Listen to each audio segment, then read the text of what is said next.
अस्सलाम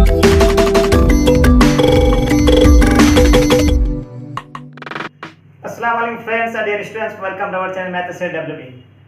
आज हम लोग क्लास 10 के पहला चैप्टर 1 जिसका हेडिंग है quadratic equation with one variable. Quadratic with one variable इसका मतलब क्या है?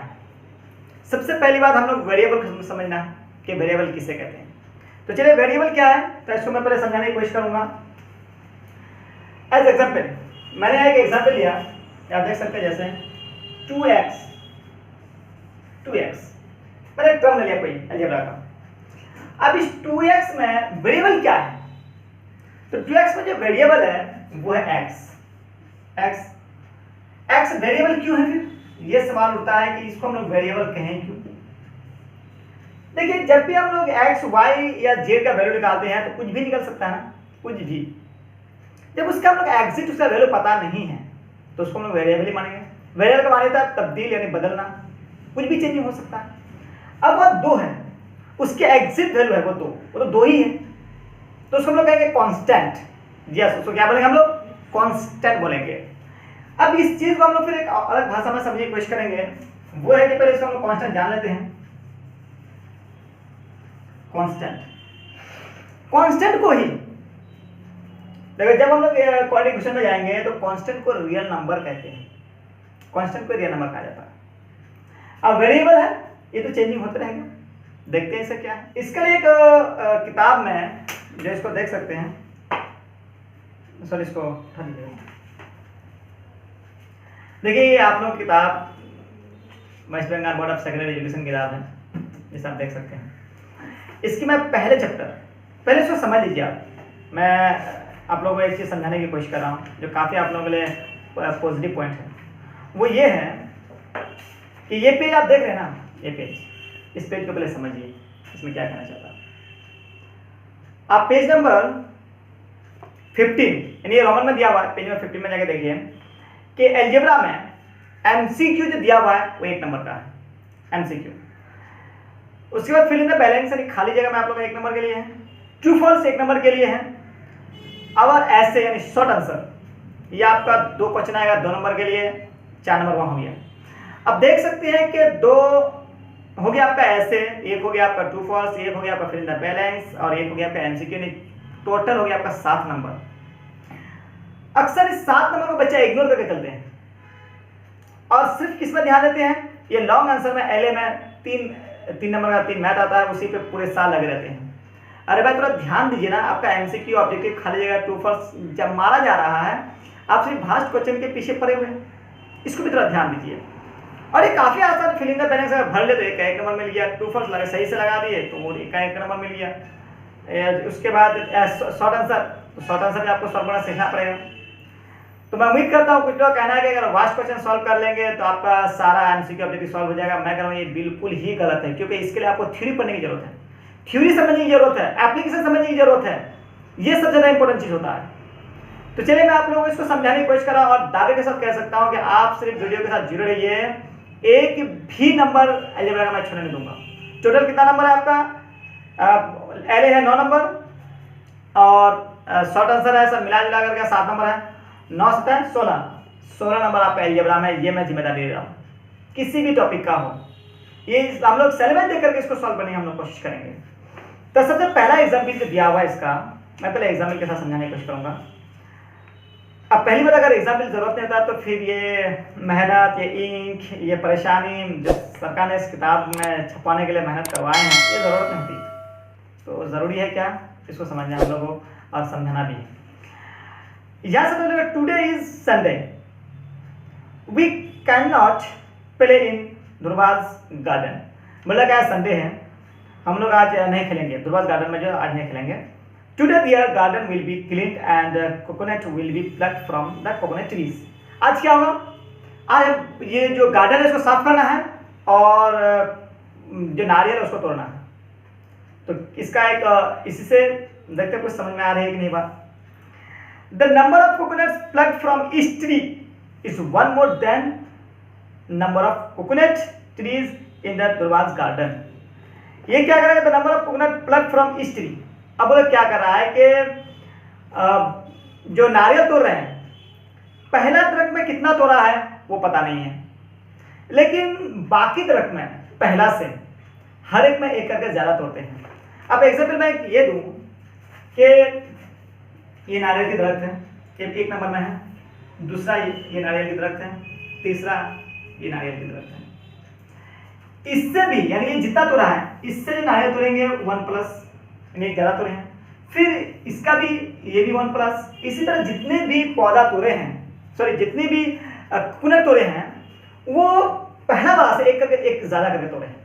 बस इस चीज को ध्यान रखिए, ये कहना चाहता है इसमें एक करके जाता है। पहला में कितना तोड़ा पता नहीं, लेकिन इससे हर एक कोकोनट ट्री से एक कोकोनट ज्यादा तोड़ता है। तो the total number of coconuts plucked from Dhruva's garden is 132, यानी गार्डन से वो लोग टोटल जो कोकोनट है नारियल तोड़ा है वो 132 नारियल तोड़े हैं, 132। How will we get the total number of coconut trees in their garden? तो ये बताना है कि वो टोटल जो कोकोनट ट्री है गार्डन में वो कितना है, ये हम लोग को निकालना है। तो सबसे पहले इसका एक इक्वेशन बनाना है हमको जो सिखाना चाहता है ये क्वाड्रेटिक इक्वेशन हम लोग को बताना चाहते हैं। तो यहाँ देखो इसमें सॉल्व क्या हुआ है, मैं आपको सिर्फ इसको समझाने की मैं कोशिश कर रहा हूँ। यहाँ लिखा है कि ध्रुवाज गार्डन में जो ये है कोकोनट तोड़ा है पहले दरख्त से, वो x तोड़ा है, तो x लेकर के उसका जो इक्वेशन बना है वो इक्वेशन बनाया है नंबर 1। इसका एप्लीकेशन नहीं बोलेंगे, पॉइंट दिया हुआ है समझाने के लिए। इसका पहला दिया हुआ x × x + 1 = 132, ये आपका इक्वेशन दिया हुआ है। इस इक्वेशन को सॉल्व करना है और सॉल्व करके ये बताना है कि ये क्वाड्रेटिक इक्वेशन है या नहीं है। पहली बात तो ये भी हम लोग को निकालना है। चलिए इसको सॉल्व करते हैं।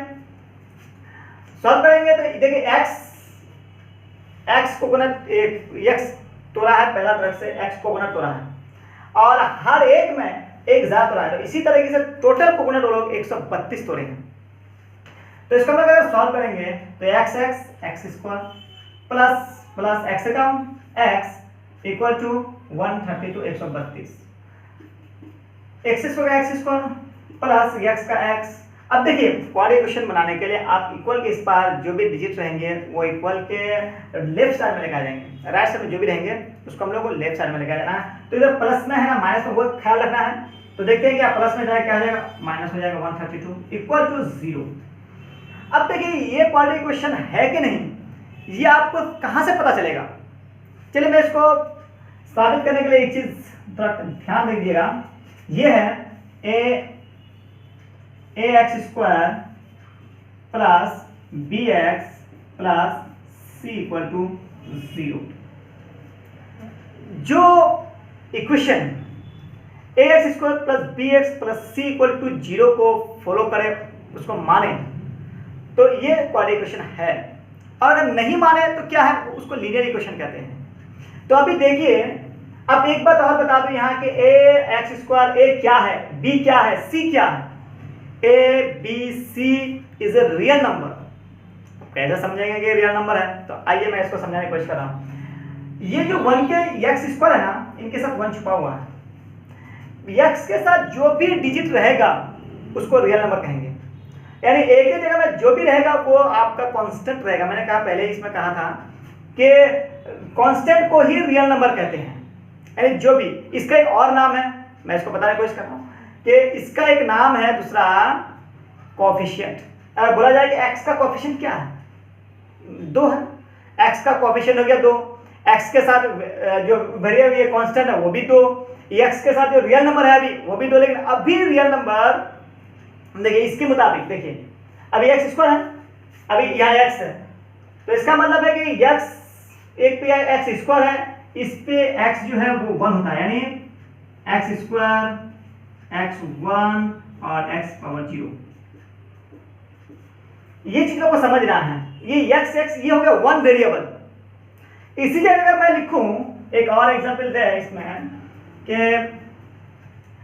2x² plus 3y plus 132 = 0। इसमें देखिए ये 1 वेरिएबल नहीं है, इसमें आपका 2 वेरिएबल हो गया।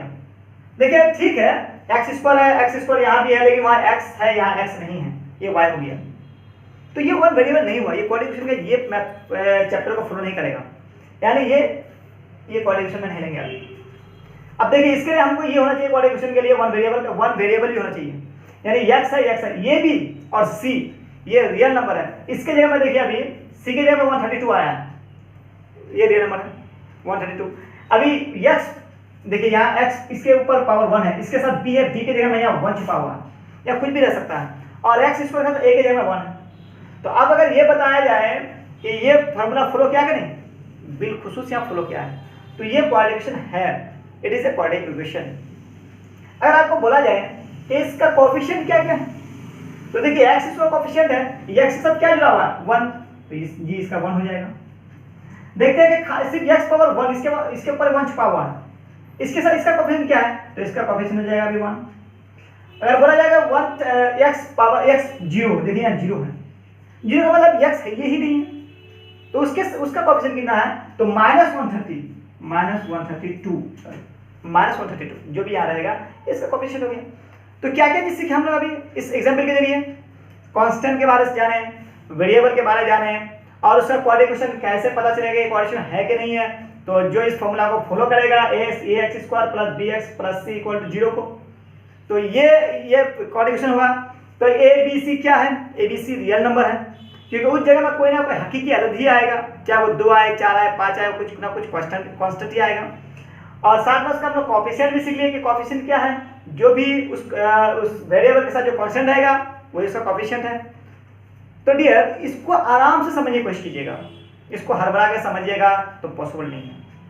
चलिए इसी तरह से मैं एप्लीकेशन जो इसका 2 एप्लीकेशन नहीं है, जैसे पॉइंट दिया गया है, तो पॉइंट 2 को मैं समझाने की कोशिश कर रहा हूँ। चलो पॉइंट 2 को हम लोग समझते हैं। पॉइंट नंबर 2 है, यहाँ बना कर दिया है x + 5 = 204, ये है। इसको हम लोग सॉल्व करके ये बताना है कि कोऑर्डिनेशन है कि नहीं है, इसकी कोएफिशिएंट क्या है, ये सारी चीजें हम एक चीज में जानने की कोशिश करेंगे। तो चलिए इसको हम लोग सॉल्व करते हैं। पहले x² + 5 को x से गुना करेंगे तो 5x = 204। इसका हम लोग अगर देखिए इक्वेशन बनाएंगे तो क्या करेंगे, x² + 5x का 5x इधर प्लस में है, राइट हैंड साइड में प्लस में है, तो इसको हम लोग लेके आएंगे लेफ्ट हैंड साइड में, क्या जाए माइनस है 204 = 0। क्या कोऑर्डिनेशन है, क्या वो इस रूल को फॉलो करता है, ax² + bx + c = 0, क्या वो इस रूल को ओबे करता है, मानता है कि नहीं। अब देखिए एक ही जगह में ax² जगह में रियल नंबर 1 है, छुपा हुआ है, 1 को लिखा नहीं जाता है। देखिए b की जगह में भी क्या है, कोई रियल नंबर ही है, मैंने कहा था कि कोई रियल नंबर ही आएगा, तो अभी क्या 5 आ गया। c की जगह 204, ये भी एक रियल नंबर है, तो ये क्वाड्रेटिक इक्वेशन है, तो इसको लिख देंगे it is a quadratic equation.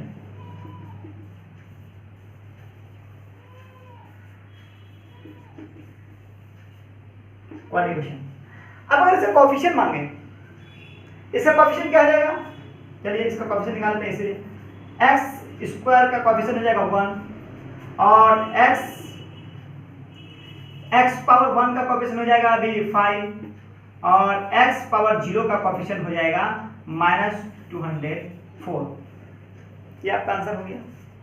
तो कोएफिशिएंट हम लोग समझ गए कौन कोऑर्डिनेशन है कौन कोऑर्डिनेशन नहीं है। तो उस वक्त हम कोऑर्डिनेशन नहीं बोलेंगे जब उस ax² + b² + bx + c = 0 का फॉर्मूला को ये ओबे नहीं करेगा, ये इसको हुक्म को नहीं मानेगा, तब इसको हम लोग कोऑर्डिनेशन नहीं बोल सकते हैं। सॉल्व करके देखेंगे कि अगर उसको ओबे करता है तो ये कोऑर्डिनेशन है, उसके बाद हम उसका कोएफिशिएंट पता कर लेंगे। चलो नेक्स्ट है, ये सॉल्व किया हुआ है, उसके बाद आप इसको भी सॉल्व कर सकते हैं। चलिए मैं इसको 2 तरीका से समझाने की कोशिश कर रहा हूँ। ये जो पॉइंट नंबर 3 है, इसमें दिया है एक इक्वेशन 3, सॉरी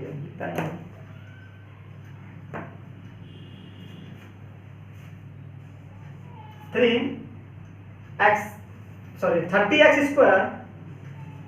= 1080। 1080। क्या ये क्वेश्चन जो है, क्या ये क्वाड्रेटिक है? सबसे पहले तो हमको ये साबित करना है क्या ये क्वाड्रेटिक है कि नहीं। पॉइंट नंबर 3 हमको क्या बताना चाहते हैं, सॉल्व कैसे करें। तो इसको देखते हैं कि हम इसका क्वाड्रेटिक पहले ये फॉर्मूला फॉलो करेगा कि नहीं। तो हम इसको सॉल्व करेंगे। पहली बात ये देखिए ये क्वाड्रेटिक नहीं है पहली बात, क्योंकि आप मैथ्स को प्रॉब्लम्स को देख के भी बता सकते हैं, क्योंकि इसमें एक्स स्क्वायर है। क्या उसमें जो x1 है क्या?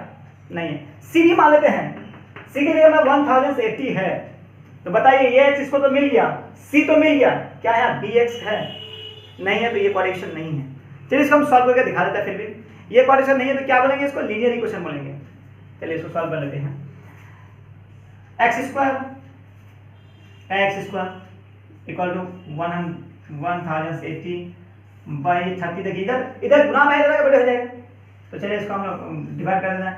0 0 कैंसिल, 3 कम 3 3 3 ना 3 6 18। तो x का x 30 यानी 36। इस पे स्क्वायर देखो, यहाँ स्क्वायर से रूट चला जाएगा। स्क्वायर को अगर हटाएं तो वो जाकर रूट बन जाएगा उधर। तो हम जानते हैं कि x 36 का जो रूट है वो 6 है, प्लस और माइनस। ये आंसर हो गया। ये अक्सर स्टूडेंट का एक क्वेश्चन है कि प्लस माइनस आया कहाँ से, एक कंफ्यूजन रह जाता है। तो चलिए मैं उस कंफ्यूजन को भी दूर करता हूँ, इसको मैं प्रूफ कर देता हूँ कि ये आया कहाँ से। चलिए इसको ध्यान से देखने की कोशिश कीजिएगा, मैं आपको इसको साबित करा दी। देखिए 30x स्क्वायर इक्वल टू 1080 है ना। चलिए जैसा आप इसका मैंने प्रूफ करना चाहा कि प्रूफ करके आपको दिखा दे रहा हूं मैं। तो प्रूफ देखिए इसका कि जैसे सेम इसको मैंने 30x स्क्वायर प्लस 1080 बता लिया मैंने, इसको काट करके फिर वैसे x स्क्वायर इक्वल 36। तो आप ये x को क्या करेंगे, x स्क्वायर इधर प्लस में इधर के माइनस हो गया, 36 इक्वल टू 0।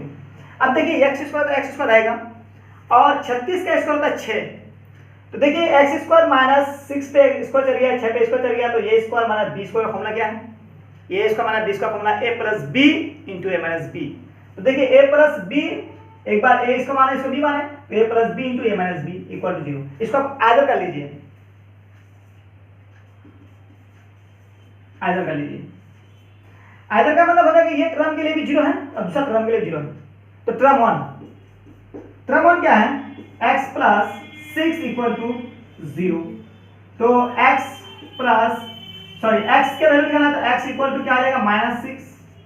अब दूसरा टर्म क्या है, दूसरा टर्म है x माइनस 6, तो दूसरा टर्म लेते हैं x माइनस 6 इक्वल टू 0। इसीलिए x इक्वल टू इधर माइनस में, तो इधर क्या आएगा प्लस। देखिए डियर, कभी आप इस चीज को नोटिस कीजिए कि x का वैल्यू 2 यहां निकलेगा। देखिए डियर, कभी भी जो है x स्क्वायर का जो जब भी कोई माने उसका वैल्यू नेगेटिव में तो आ नहीं सकता ना, नेगेटिव में नहीं आएगा। तो आप यह x स्क्वायर, x का वैल्यू आया -6 और एक आया +6, तो आंसर कौन सा होगा। जब भी इस तरह का केसेस में आइदर में जो माइनस में आएगा उसको कैंसिल कर दीजिए, वो आंसर नहीं होगा। तो चलिए अभी माइनस में हम लोग ये हैं, तो ये हो जाएगा नॉट अलाउड कर दीजिए, हटाइए, सबसे बेस्ट होगा नॉट अलाउड कर दीजिए। क्योंकि अगर मान लीजिए आप कोई भी चीज मान लिए थे, क्या मान लिए थे कि कितना पौधा है, कितने लोग कमाने लगाए थे, तो लोग या काम या पौधा कभी तो नेगेटिव में नहीं होगा। तो इसलिए जब भी आइदर करेंगे, अगर नेगेटिव में आ रहा तो वो आंसर नहीं होगा, बल्कि आंसर हो जाएगा जो पॉजिटिव में आएगा। x का वैल्यू एक ही होना है, तो किसको लेंगे, जो पॉजिटिव में रहेगा। तो आपका इसीलिए देखिए एक बार माइनस में एक बार प्लस में आया, तो हम क्या शुरू में क्या किए थे, एक बार प्लस में एक बार माइनस में लिखे थे। बताइए समझ में कहाँ से आया था जी, यही से प्लस माइनस लिखना पड़ता है हम लोग को। जब भी डायरेक्ट हम करेंगे तो प्लस माइनस लिख देते हैं। तो डियर, अगर इस चीज को आपको समझ में आए तो आप आगे के लिए किस टॉपिक पे आपको क्लास चाहिए, मैं एक तरफ से इसको तो करें क्वेश्चन एप्लीकेशन 1, एप्लीकेशन 2, अब एप्लीकेशन 1 शुरू होगा, ये आप लोग सॉल्व कीजिएगा। सॉल्व करके आपको ये बताना है कि ये क्वाड्रेटिक है या नहीं है। आप लोग कमेंट हमको जरूर करें, और नहीं होगा तो हम इसको A to Z सॉल्व कर देंगे। तो डियर, ये आप लोगों के लिए बिल्कुल मेहनत कर रहा हूँ, तो आप लोगों को वीडियो अगर अच्छी लगे तो लाइक शेयर कमेंट जरूर करें। थैंक्स फॉर वॉचिंग, खुदा हाफिज़।